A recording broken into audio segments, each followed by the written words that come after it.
Un homme insulte Sadio Mané à bord d'un vol de première classe, mais le regrette aussitôt lorsqu'il apprend la vérité.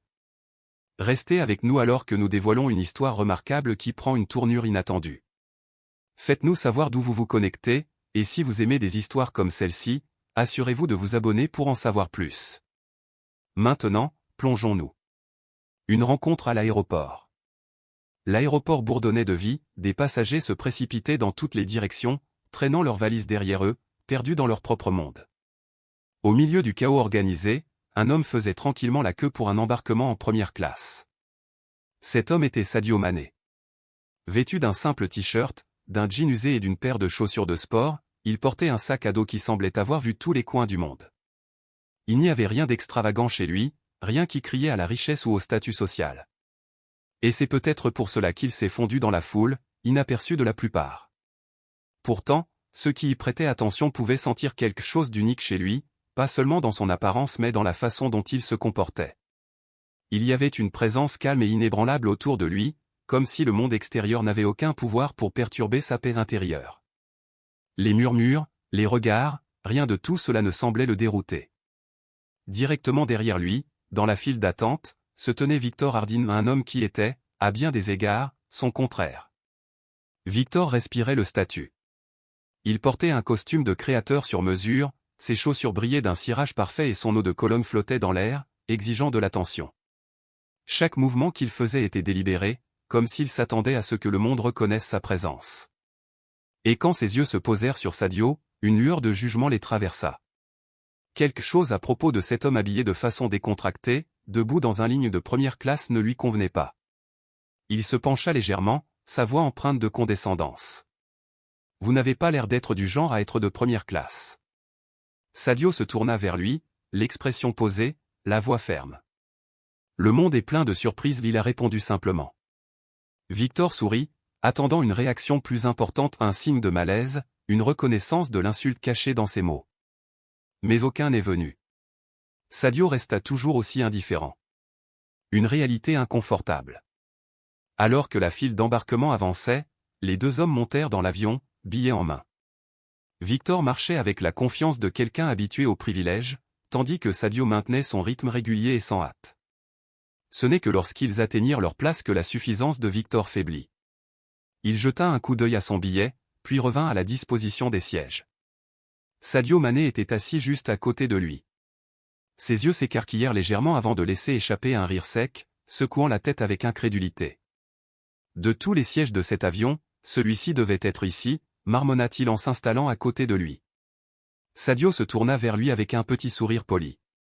On dirait que nous allons voyager ensemble, alors, dit-il, imperturbable. Victor bougea inconfortablement, croisant les bras. Il ne s'agissait pas seulement de s'asseoir à côté de Sadio, il s'agissait du fait que l'homme qu'il avait silencieusement jugé partageait le même espace exclusif que lui. Et pour une raison quelconque, cela l'agaçait plus que cela n'aurait dû. Il n'allait pas lâcher prise. Un test de patience. Se penchant légèrement vers Sadio, Victor décida de faire levier. « Alors, qu'est-ce que tu fais » demanda-t-il d'un ton décontracté mais empreint d'un air de supériorité. Sadio, qui ajustait son sac à dos sous le siège devant lui, leva les yeux. « Je travaille dans le sport », il a répondu simplement. Victor haussa un sourcil, feignant l'intérêt. « Oh, je vois. Quelque chose comme des ligues de basket amateurs ?» Sadio sourit légèrement en secouant la tête. « Quelque chose comme ça. » Victor rit, comme s'il s'attendait à cette réponse. « C'est intéressant de voir comment les gens essaient de trouver leur place, vous savez ? Mais soyons honnêtes, certains endroits ne sont tout simplement pas destinés à tout le monde. Comme la première classe, par exemple. » Sadio croisa son regard, son expression calme mais inébranlable. « Je crois que notre place est exactement là où nous sommes, » dit-il d'une voix égale. Victor laissa échapper un petit rire. Cela a l'air sympa, un peu poétique même, mais le monde réel ne fonctionne pas comme ça, n'est-ce pas ? Sadio n'a pas répondu immédiatement. Au lieu de cela, il se tourna vers la fenêtre, visiblement peu intéressé à prolonger la conversation. Mais Victor n'avait pas encore fini. Il se pencha à nouveau. « Vous êtes peut-être assis ici, mais il y a des choses que l'argent ne peut pas acheter, » dit-il, sa voix plus basse maintenant. « Certains endroits n'appartiendront jamais vraiment à certaines personnes. Pour la première fois, Sadio se tourna vers lui avec une expression illisible. Ce n'était pas de la colère. Ce n'était pas une offense. C'était autre chose, quelque chose qui avait plus de poids que les mots. Une force tranquille. Victor sourit, pensant avoir gagné cet échange, mais en réalité, il n'avait aucune idée de ce qui allait suivre. Le moment de vérité. L'avion était déjà en l'air lorsque le service des boissons a commencé. L'hôtesse de l'air s'est dirigée vers l'allée, en commençant par les passagers de première classe. Victor, toujours du genre à faire le show, commande une coupe de champagne avec un sourire confiant, comme si la boisson elle-même était une extension de son statut. L'hôtesse de l'air hocha la tête professionnellement avant de se tourner vers Sadio. « Et pour vous, monsieur ?» La demande de Sadio était simple. « Juste de l'eau, s'il te plaît. » Victor laissa échapper un petit rire en secouant la tête. « De l'eau ? Cela semble être un gaspillage d'être en première classe pour ça. » Sadio a accepté la bouteille des mains de l'agent de bord, imperturbable. « Parfois, la simplicité suffit, dit-il. » Victor plissa les yeux, comme s'il essayait de déchiffrer ses mots. Mais il n'a pas tardé à riposter. « Je suppose que cela fonctionne pour les gens qui se contentent de moins. Tout le monde n'est pas né pour profiter du meilleur que la vie a à offrir. » Sadio souleva la bouteille, but une petite gorgée et resta silencieux. Les autres passagers commençaient à remarquer le ton de Victor, sentant la tension. Mais Sadio ? Il était toujours aussi calme. Et puis, finalement, il parla. Ce qu'il dirait ensuite allait tout changer. Peut-être que la meilleure chose dans la vie est différente pour chacun, a déclaré Sadio, d'un ton naturellement calme. Victor n'a pas aimé cette réponse. Il inspira profondément, se stabilisant, comme s'il essayait de garder le contrôle de la conversation ou peut-être en aiguisant son ton pour approfondir le sujet. Il y a des choses qui sont tout simplement hors de portée pour certaines personnes, dit-il d'une voix subtile. Certaines choses, elles ne sont tout simplement pas destinées à tout le monde. Une hôtesse de l'air, occupée à s'occuper des autres passagers, jeta un regard discret dans leur direction. Pendant un moment, elle a réfléchi à l'opportunité d'intervenir, mais après avoir évalué la situation, elle a réalisé que ce n'était pas nécessaire. Sadio est resté calme, dégageant un air de confiance tranquille. Un léger sourire apparut sur ses lèvres alors qu'il tournait son regard vers la fenêtre, indiquant clairement que la conversation ne le dérangeait pas.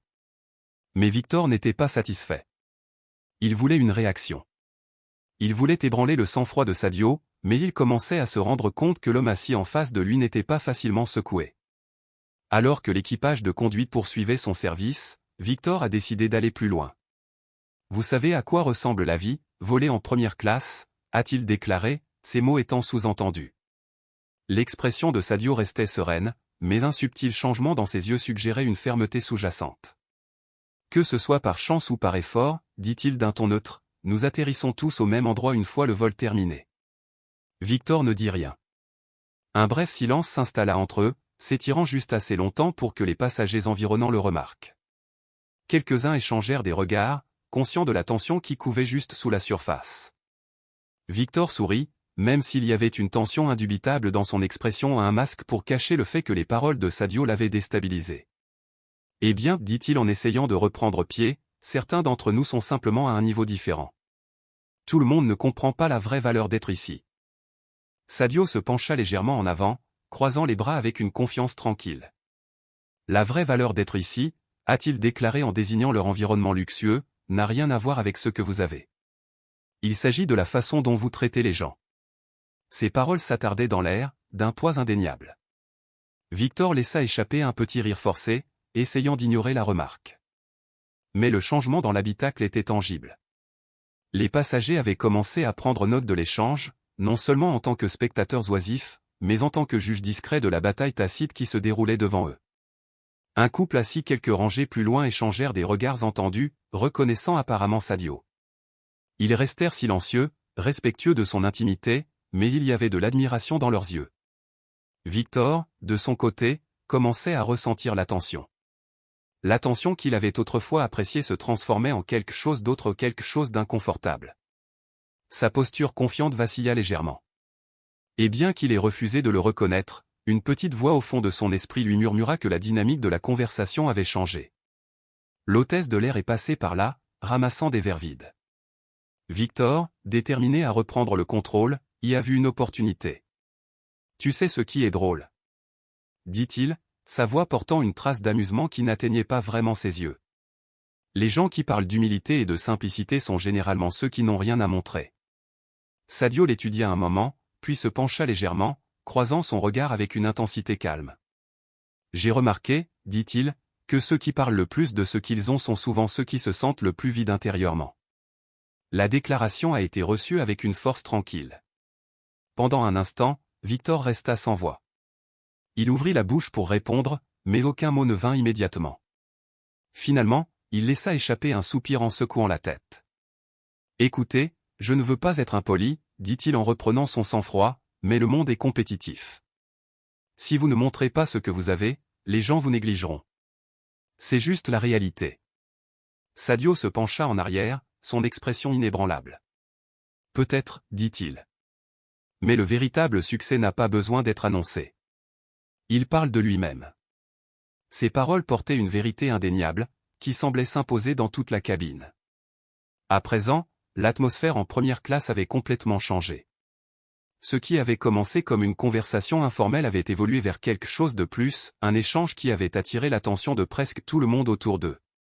Victor sentit le changement et se força à rester calme. Il masqua sa frustration avec un autre sourire narquois, peu disposé à laisser Sadio avoir le dernier mot. « La philosophie, c'est bien, dit-il, mais le monde réel ne fonctionne pas de cette façon. » Sadio le regarda un moment avant de répondre avec le même calme inébranlable. « Le monde réel est façonné par les gens, a-t-il déclaré. Et en fin de compte, la façon dont nous traitons les autres en dit beaucoup plus sur qui nous sommes que sur tout ce que nous possédons. » Victor expira brusquement, sa frustration à peine dissimulée. Il était entré dans cet échange dans l'espoir de le dominer, mais d'une manière ou d'une autre, la balance avait penché. Sadio ne se contentait pas de lui répondre, il changeait complètement la perspective de ceux qui les entouraient. Et peut-être même celle de Victor. La tension dans l'air était indéniable.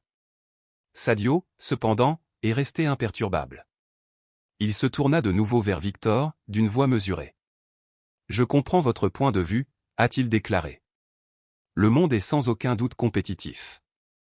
Mais j'ai appris quelque chose au fil des années, quand quelqu'un ressent le besoin de prouver constamment sa valeur, cela vient souvent de quelque chose de plus profond. Une insécurité intérieure. » Victor plissa les yeux, son expression se durcissant. « Insécurité, répéta-t-il avec un rire, même si cela sonnait creux. Je n'ai aucune idée d'où tu tiens ça, mais tu ne peux pas te tromper davantage. » Sadio sourit faiblement en secouant la tête. « Peut-être, dit-il. Mais j'ai rencontré beaucoup de gens qui pensaient que leur valeur était définie par ce que les autres pouvaient voir. Et en fin de compte, ils essayaient simplement de combler quelque chose qui leur manquait. » Victor se raidit. Quelque chose dans ces mots le frappa plus profondément que ce à quoi il s'attendait. Presque inconsciemment, ses doigts effleurèrent l'alliance qu'il avait à la main. Il se reprit et se redressa rapidement, se débarrassant du doute momentané qui avait fait surface. « Ce n'est pas tout ce que je suis, dit-il enfin. » Sa voix était désormais plus ferme, comme pour essayer de convaincre non seulement Sadio, mais lui-même. « J'ai travaillé dur pour obtenir ce que j'ai. Je n'ai besoin de personne pour me dire comment vivre ma vie. » Sadio resta silencieux un moment, l'étudiant non pas avec jugement, mais avec une compréhension tranquille. Puis, avec un léger signe de tête, il parla. « Je ne dis pas que vous n'avez pas travaillé dur. Mais parfois, nous sommes tellement occupés à prouver notre réussite que nous oublions de nous poser une question importante. » Victor haussa un sourcil, attendant. « Qui sommes-nous » dit Sadio, d'une voix calme mais profonde, « sans tout ça ?» La question restait en suspens, plus lourde que tout ce qui l'avait précédé. Et pour la première fois, Victor n'eut aucune réponse immédiate. Victor pinça les lèvres, bougeant inconfortablement sur son siège. La question restait dans l'air, remuant quelque chose au plus profond de lui, quelque chose auquel il n'était pas prêt à y faire face. « Qui sommes-nous » répéta-t-il avec un rire sec, presque cynique. « Nous sommes ce que nous construisons. Sans cela, nous ne sommes rien. » Sadio croisa son regard, son expression désormais plus sérieuse, inébranlable. « Je crois que nous sommes davantage définis par ce que nous faisons pour les autres que par ce que nous accumulons, » a-t-il déclaré d'une voix ferme. Il se tapota légèrement la poitrine. « En fin de compte, ce que nous montrons au monde compte bien moins que ce que nous transportons à l'intérieur. » Victor expira brusquement, ses muscles se tendant alors qu'il se redressait. « C'est facile à dire pour toi, rétorqua-t-il, le ton tendu par une émotion contenue. Vous ne savez rien de moi ni de ce que j'ai dû traverser pour arriver ici. » Même si sa voix restait maîtrisée, il y avait une force indéniable derrière ses paroles, le poids des luttes passées, des batailles silencieuses menées dans l'ombre. Sadio hocha la tête, son attitude inébranlable. « Tu as raison, a-t-il admis. Je ne connais pas votre histoire. Mais je n'ai pas besoin de la connaître pour reconnaître quelque chose de familier. Parfois, lorsqu'une personne ressent le besoin de crier sur ses réalisations, c'est parce qu'elle essaie de faire taire autre chose, la peur, l'insécurité, la solitude. » Les mots frappaient comme un ciseau contre la pierre, précis et implacable. Victor se raidit, son visage rougi par un mélange de colère et de quelque chose d'autre, quelque chose de non dit, quelque chose de brut. Ses doigts formèrent des points comme s'il essayait de contenir physiquement la tempête en lui. Puis, dans un soudain élan de frustration, il se releva d'un coup, renversant accidentellement un verre de champagne vide.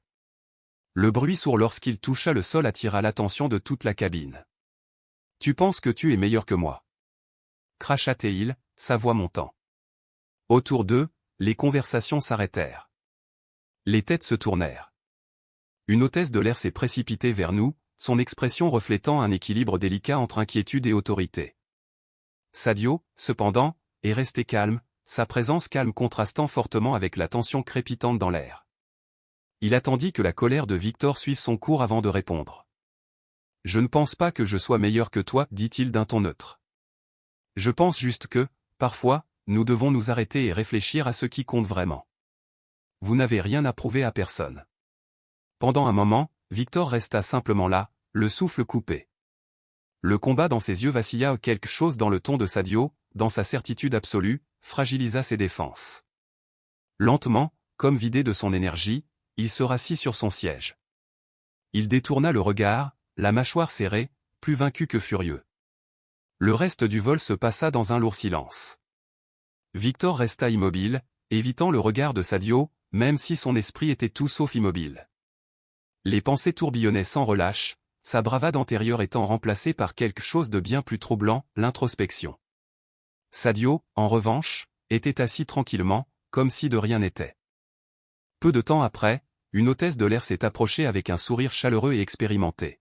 « Monsieur Manet, le capitaine m'a demandé de vous informer que votre connexion en Arabie Saoudite est confirmée. Il vous transmet également ses meilleures salutations et vous souhaite du succès dans votre prochain chapitre avec Al-Nasr. » Le nom traversa l'atmosphère feutrée comme un éclair. Une vague de reconnaissance se répandit dans la cabine de première classe. Les passagers échangèrent des regards, murmurant entre eux. La tête de Victor se releva brusquement.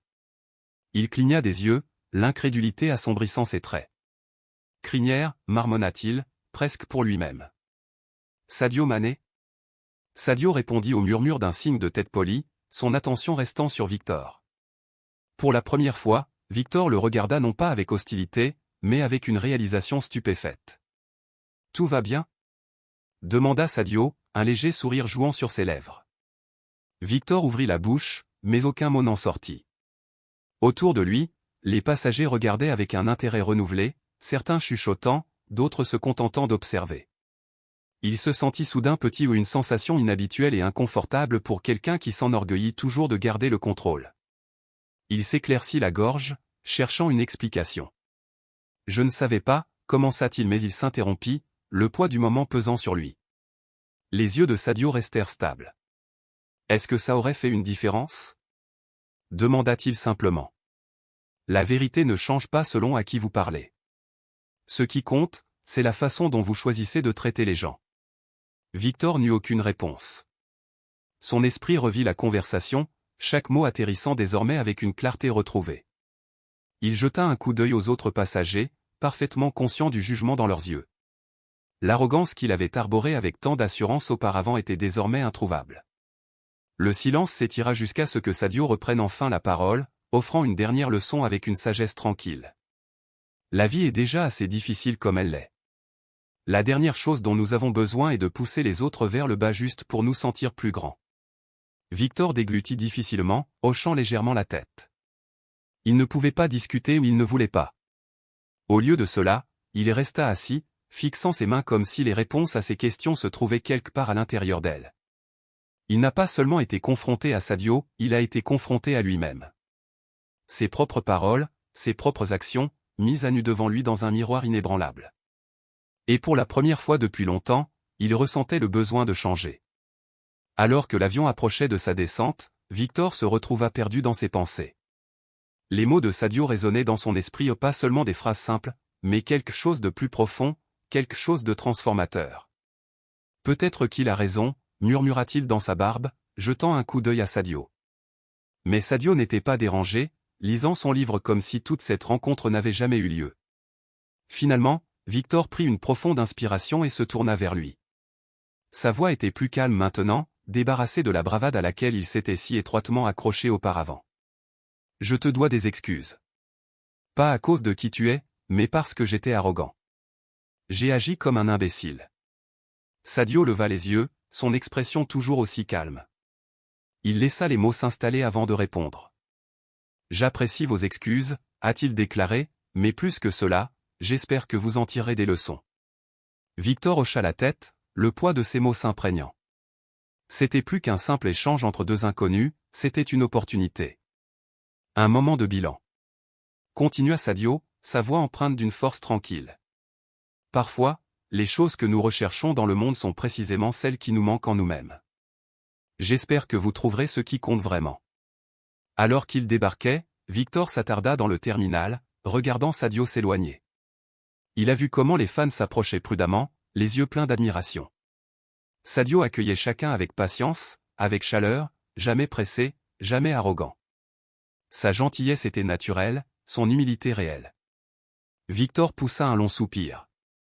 Il avait passé tellement de temps à essayer d'être perçu comme quelqu'un de puissant et de performant. Mais à ce moment-là, il comprit, la vraie force n'avait rien à voir avec le statut. C'était une question de caractère.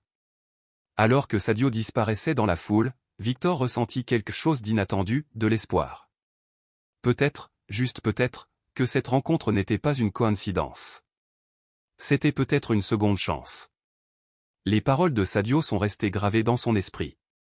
Un rappel que la façon dont nous traitons les autres est bien plus éloquente que tout ce que nous pourrions jamais réaliser. Qu'en penses-tu? Partagez vos réflexions dans les commentaires ci-dessous. Et n'oubliez pas, abonnez-vous à la chaîne, appuyez sur le bouton j'aime et activez les notifications pour ne jamais manquer une vidéo. Je vous envoie à tous amour et bénédictions.